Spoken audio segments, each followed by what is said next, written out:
देखो आपको मैं बिल्कुल ग्रामर के क्वेश्चन जितना भी पढ़ा रहा था मैं आज भी ला रहा हूँ और मेरा फुल सपोर्ट करिए। और एक्टिव और पैसिव जो पढ़ा रहा था उससे पास्ट में जितना भी पढ़ाया था मैंने प्रेजेंट इंडेफिनिट का पढ़ा दिया था। पास्ट इंडेफिनिट का कैसे बनता है, अब फ्यूचर इंडेफिनिट, फिर प्रेजेंट कॉन्टिन्यूअस, पास्ट ऐसे पढ़ाना पड़ेगा नहीं है। ठीक है, अभी तो जस्ट देखोगे बेटा बहुत ईमानदारी से मैं आपको मैथ पढ़ाया। ठीक है, अब आपको पढ़ा रहा हूं आपका क्या है, ये फ्यूचर इंडेफिनिट है भैया। क्या है, फ्यूचर इंडेफिनिट का जबरदस्त आपको पढ़ना पड़ेगा। ठीक है, बहुत ईमानदारी सा कि फ्यूचर इंडेफिनिट का जो बनेगा वो एक्टिव से पैसिव कैसे बनेगा, किससे बनेगा, एक्टिव से पैसिव कैसे बनेगा, ये बहुत ईमानदारी से देखो। ठीक है, अब सिंपल बात, इसका जो बनता क्या है, इसका जो एक्टिव मतलब अफर्मेटिव का कैसे बनता है ये देखेंगे। ठीक है, अफर्मेटिव का अब बाबू याद रखना सब्जेक्ट लगता है, आप लोग जानते हो। सब्जेक्ट के बाद विल लगता है, विल के बाद बेटा सेल लगता है, और सेल के बाद वर्ब की फर्स्ट अवस्था लगता है, और प्लस ऑब्जेक्ट होता है। बिल्कुल सिंपल बात है, ये लगता है। अब इसका जब इसका जब एक्टिव, अब इसका पैसिव जब बनाओगे तो जब पैसिव जो बनाओगे वो ऑब्जेक्ट से तो बनता है, तो इसको ऑब्जेक्ट से बनेगा, ऑब्जेक्ट से। अब बिल ऑब्लिक सेल लगा दोगे। अब भैया बिल आई बी के साथ सेल लगता है और सबके साथ बिल लगता है, ये मैंने बताऊंगा, परेशान मत रहना। अब फिर इसके बाद बी रहेगा, इसके बाद बी रहेगा, और बी के बाद वर्ग की कौन सी फॉर्म रहेगी भैया, वर्ग के बाद फर्स्ट थर्ड फॉर्म रहेगा, और प्लस बाई, और बाई को देखकर फिर सब्जेक्ट हो जाएगा। तो ये चीज कंप्लीट हो कि नहीं, हो गया ना। अब बाबू देखो ये हो गया तुम्हारा प्रेजेंट सॉरी अफर्मेटिव का, इसका हो गया अफर्मेटिव का। अब सिंपल बात, अफर्मेटिव का क्या होता है, जबरदस्त, ये देखो। अब इसके बाद इसका सब ये बन गया अफर्मेटिव का। अब इसका बनेगा आपका निगेटिव का, कैसे निगेटिव बनता है ये देखो, निगेटिव का एक्टिव वॉइस कैसे बनता है। अब बिल्कुल सिंपल बात है, अब सब्जेक्ट बन गया एक्टिव, है ना, सब्जेक्ट बन गया, है ना। चलो इसमें पहले क्वेश्चन ले लेता हूं तो बताता हूं। ठीक है, इसमें पहले क्वेश्चन मैं लेता हूं, सब्जेक्ट विल सेल वर्ब की first form plus object, object फिर will shall be plus verb की third form plus by plus subject. तो इसका ये से बनेगा, इसका ये एक्टिव हुआ ये पैसिव हुआ। तो कैसे बनाना है आपको सीखना पड़ेगा, और जबरदस्त मेरी वीडियो को सब्सक्राइब करना पड़ेगा। ठीक है, देखोगे अब जबरदस्त, ठीक है जबरदस्त देखोगे कि इसको कोई प्रॉब्लम नहीं होनी चाहिए। आपका ये फार्मूला नोट हो गया। इस पे एक क्वेश्चन लेता हूं, जैसे आपको दिखाता हूं कि सी, ये एक्टिव वॉइस है, सी बिल, है ना, सी बिल गिव, या मैं बता रहा हूं सी बिल टीच अस। ठीक है, सी विल टीच अस। अब ये बन गया मेरा बढ़िया एक्टिव वॉइस। अब इसका जब पैसिव बनाना है तो सबसे पहली बात मुझे ऑब्जेक्ट ढूंढना पड़ेगा। सब्जेक्ट हो गया, helping verb will shall, main verb teach हो गया, और एस जो है ऑब्जेक्ट हो गया। तो अस का क्या होता है बेटा, बी होता है। अब बी के देखो आई बी के साथ ही सेल तो लगता है, तो बी के साथ सेल लगा दो बेटा, सेल लगा दिए। ठीक है, अब देखो बेटा याद रखना, आई और बी जो होता है उसके साथ सेल लगेगा, याद रखना बस। और जब मेन, जब इसमें और अदर वर्ड के साथ सेल लगेगा तो बी सेल, और सेल के बाद बेटा बी होगा, और टीच का बेटा टाट होता है। टीच का क्या होता है बेटा, टीच का टाट होगा, तो बी सेल बी टाट। और सी का किस में होता है बेटा, बाई, सी किस में होगा, हर में होगा। बिल्कुल सिंपल बात है, बन गया आपका बी सेल बी टाट बाई हर। बहुत इंपॉर्टेंट चीजें हैं, बस आप लोग कैसे नोट करते हो क्या करते हो कुछ समझ में नहीं आता। तो बी केस बी फिर shall B dot by her. ठीक है, बन गया ना। अब जबरदस्त आप लोग देखोगे, बहुत जबरदस्त पेपर में कैसे आता है, पेपर में ये बताऊंगा। ठीक है, जैसे आपको क्वेश्चन मिल गया, मान लो क्वेश्चन आ गया, मैं आपको सिखाऊंगा, ऐसे मैं दूंगा पेपर में। अभी क्वेश्चन और ले लेता हूं इसका, बिल्कुल सिंपल बात है। अब जैसे क्वेश्चन आ गया, मान लो सी या they will read read read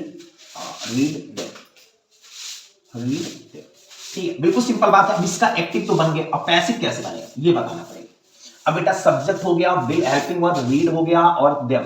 तो बाबू देम का जो होता है वो दे तो होता है, दे के साथ बेटा विल ही लगेगा क्योंकि आपकी लगा ही है ना। अब बेटा याद रखना, अब रीड का रीडर होता है बाबू थर्ड फॉर्म, है ना। अब बाबू दे का किस में होगा, बाई देम में चेंज होगा। ये इसका आपका अफर्मेटिव का जितना भी क्वेश्चन बन रहा है पेपर में ऐसे बनेगा। अब फिर जैसे आप बनेगा, मान चलिए क्वेश्चन है ही, अगर he will play he will play me, है ना, मी से बन गया मान लो, कोई दिक्कत नहीं है। तो ऐसे में आपको और बताऊंगा, परेशान मत रहना। इसका जब पैसिव बनाओगे तो ये मी एक ऑब्जेक्ट है, पहले ढूंढो मी कहां होता है, आई, और आई देखो ही आई और बी के साथ सेल लगता है, तो आई के साथ सेल लगा दो, सेल के बाद बेटा बी हो जाएगा, और प्ले का बेटा क्या हो जाएगा, प्लेट हो जाएगा। बहुत इंपॉर्टेंट चीजें हैं, ठीक है। और बाबू ही किस में बदलेगा, बाई हिम में बदलेगा, बहुत इंपॉर्टेंट चीज है भाई, बन गया। तो I shall be played by him. अब आपको बताऊंगा कि इसका तो अफर्मेटिव का कैसे बनेगा, ये देखूंगा अफर्मेटिव कैसे बताया मैंने, ठीक है, अफर्मेटिव का बताया है। अब इससे आगे जो बताऊंगा वो बताऊंगा इंटेरोगेटिव नहीं निगेटिव बताऊंगा पहले, ठीक है। निगेटिव का कैसे बनता है पैसिव, ये देखूंगा, ठीक है। निगेटिव का पैसिव कैसे बनता है, ये जबरदस्त मेरी बात सुनोगे, निगेटिव का पैसिव कैसे बनता है। देखो बेटा निगेटिव का पैसिव कैसे बनता है ये देखूंगा। अगर इसका एक्टिव है, मान लीजिए एक्टिव है, तो इसका जो एक्टिव बनेगा सब्जेक्ट, फिर विल, सेल के बाद नॉट के बाद ऑब्जेक्ट। बिल्कुल सिंपल बात है। अब जब इसका पैसिव बनेगा तो ये ऑब्जेक्ट से बनेगा, क्या बनेगा बेटा, ऑब्जेक्ट से बनेगा। Object will oblique shall plus not के बाद बी, और बी के बाद वर्ब की थर्ड अवस्था प्लस बाई प्लस सब्जेक्ट, ठीक है। ये बन गया बहुत जबरदस्त। और जबरदस्त आप लोग हो सकता है कि दिमाग लगाते हो पढ़ने में, अन्यथा नहीं लगाते हैं तो भाई ये आपकी कमजोरी है, ठीक है। आप आगे करके भोगेंगे, ये पे वादा है मेरी, ठीक है। तो बाबू याद रखना ये सिंपल बात, इसका जो एक्टिव कैसे बनेगा ये बात देखोगे। जैसे एक्टिव वाइज जैसे मनी क्वेश्चन आ गया कि सी बताया था ना, या मैं मान लू सी विल नॉट गिव अस, है ना, सिंपल बात है। अब इसका बनाना है, अब इसका पैसिव बनाना है भाई। तो बाबू subject helping verb not give और अस, अस एक ऑब्जेक्ट है तो इसी से बनाऊंगा। अस का होता है बी, बी के आई बी के साथ ही बेटा सेल तो लगता है, तो सेल के बाद नॉट। अब नॉट के बाद बी लगा है पैसिव में बाबू, नॉट के बाद बी लगा है, और बी के बाद वर्ब की थर्ड फॉर्म गिव का क्या होता है बेटा, गिवन होता है। और सी का किस में चेंज होता है बाबू, बाई हर में होता है। बहुत इंपॉर्टेंट चीज है, ठीक है, बन गया। अब सिंपल बात और देखूंगा, अगर और देखूंगा कोई दिक्कत नहीं पड़ेगी, है ना। अगर कोई दिक्कत है तो मैं अगला फिर बताऊंगा। देख लो subject will shall not plus object, अब ऑब्जेक्ट लगा दो फिर विल सेल नॉट के बाद भी लगा दो, बस बी लगाने की जरूरत है, और वर्ब की थर्ड फॉर्म लगाओ बस, है ना। बाबू कुछ मैंने गलत किया क्या, हाँ, विल सेल नॉट के बाद वर्ब लगना चाहिए, नॉट के बाद वर्ब की फर्स्ट अवस्था प्लस ऑब्जेक्ट, सॉरी इसके लिए नोट करने के लिए, है ना। तो नॉट जो वर्ब लगेगा वर्ब की थर्ड फॉर्म लगेगी, ठीक है। तो बिल्कुल सिंपल बात है, बस आप लोग कैसे लगाते हो जबरदस्त मैं बता रहा हूं, ठीक है। अगला सवाल देखोगे, अगला जो है बढ़िया से, है ना। देखो जैसे क्वेश्चन मिल गया, मान लो आपका आ गया एक्टिव का सी, या मान लो आई सेल टीच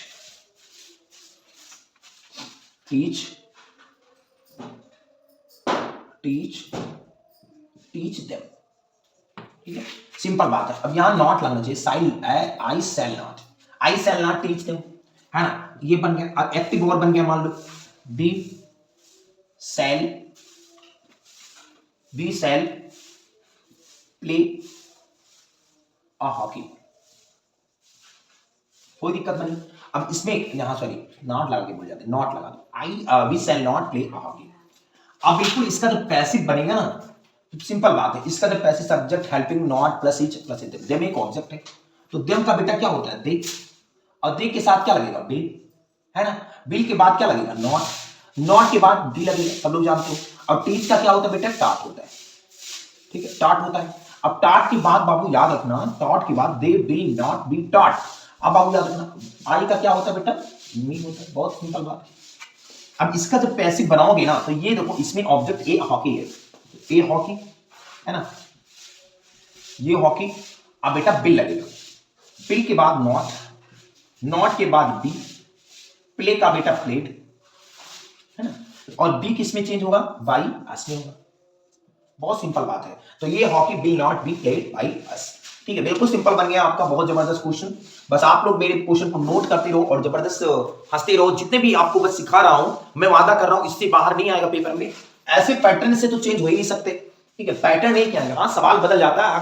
अगर इसकी स्पेलिंग गलत मतलब कहीं अलग हो जाए, कहीं ये हो सकता है और कुछ नहीं चेंज हो सकता, ठीक है। जैसे आपका क्वेश्चन बन गया, मान लो फ्यूचर इंडेफिनिट का इंटेरोगेटिव बता रहा हूं। अब इंटेरोगेटिव देख लो पहले, तब बताऊंगा, ठीक है। इंटेरोगेटिव बताऊंगा, जैसे इंटेरोगेटिव में क्वेश्चन आ गया, मान लो अगर मैं पहले पैटर्न देख लूं। अब इसमें क्या होता है, बिल ऑब्लिक सेल जो होता है वो पहले लगता है। बिल ऑब्लिक सेल ये एक्टिव का है भैया, एक्टिव का है ना, प्लस सब्जेक्ट प्लस वर्ब की फर्स्ट अवस्था प्लस ऑब्जेक्ट, ठीक है। और अंत में जो लगेगा बेटा वो क्वेश्चन मार्क, ठीक है। अब इसका जो पैसिव बनेगा, इसका बिल ऑब्लिक सेल प्लस बेटा सब्जेक्ट से ऑब्जेक्ट लग जाएगा। ऑब्जेक्ट के बाद बी के बाद वर्ब की थर्ड अवस्था प्लस बाई और प्लस सब्जेक्ट, अंत में क्वेश्चन मार्क।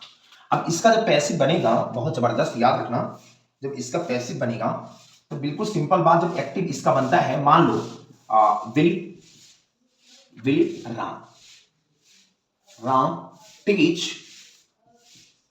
टीच अस, ठीक है, अंत में क्वेश्चन मार्क है, ठीक है। अब इसका जो बनेगा पैसिव, तो इसका क्या बनेगा बेटा, अस एक ऑब्जेक्ट है, और देखो राम के साथ ही सी इट दिस नेम के मैंने बताया है कि आई वी के साथ सेल लगेगा और के साथ बी लगेगा। तो अस का क्या होता है बेटा, बी।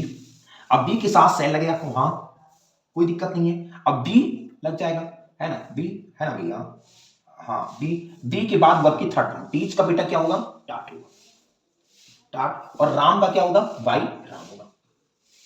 बहुत इंपॉर्टेंट चीज है, अंत में क्वेश्चन मार्क। तो shall B dot Y Ram, ठीक है। बहुत इमरजेंसी है चीजें, बहुत इंपॉर्टेंट है। बस आप लोग कैसे नोट करते हो, क्या करते हो, आप जबरदस्त नोट करते हो, ठीक है। एक एक क्वेश्चन नोट करते रहो। जैसे मैं बता रहा हूं, जैसे क्वेश्चन बना रहा हूं कि एक्टिव का जैसे आपको बना दिया, जैसे मान लो सेल आई रीड अस, इसका बन गया मान लो। अब इसका जब बनाना है तो सब ये लगे हेल्पिंग, ये देखो बिल्कुल सिंपल बात है फार्मूले में। अब रीड है और रीड अस एक ऑब्जेक्ट है, तो बेटा सिंपल बात, इसका जब पैसिव बनेगा तो वी से, और वी के साथ बेटा क्या लगता है, सेल लगता है, सब लोग जानते हो, है ना। तो रीड का बेटा रीड होगा, और आई किस में होगा बाबू, मी में होगा। तो बिल्कुल सिंपल बात है, इसमें कुछ नहीं है। बस आज के लिए फिनिश करता हूं और कल के लिए और बताता हूं कि आपको आज फ्यूचर हो गया। अगर समझ में ना आया हो तो आप लोग कहते हैं कि स्पेशल क्वेश्चन वर्ड पढ़ाओ, तो कल स्पेशल क्वेश्चन वर्ड का रहेगा, और एक रहेगा डबल ऑब्जेक्ट का कैसे कैसे बनाते हैं, ये दो चीज पढ़ाऊंगा। फिर इसके बाद प्रेजेंट कॉन्टिन्यूअस का, पास्ट कॉन्टिन्यूअस, फिर फ्यूचर कॉन्टिन्यूअस, ऐसे से बताता रहूंगा, परेशान मत रहना। फ्यूचर कॉन्टिन्यूअस का तो बनता नहीं, बताया तो पहली वीडियो में, लेकिन मैं आपको स्पेशल बताऊंगा कि आपको जितने भी वनडे एग्जाम की प्रिपरेशन कर रहे हो, या बैंक एग्जाम दे रहे हो, या एसएससी के एग्जाम दे रहे हो, या कुछ भी एग्जाम दे रहे हो, तो इसमें कुछ भी दिक्कत नहीं होगी। बस आप मेरी वीडियो को नोट करते रहो, ठीक है। जय हिंद, जय भारत। और भैया हमरे सपोर्ट करा, हमरे चैनल का आप लोग दबदबा मचावा, और जबरदस्त हमरे चैनल का हम एक बहुत आस लेके आए हैं आपके फिर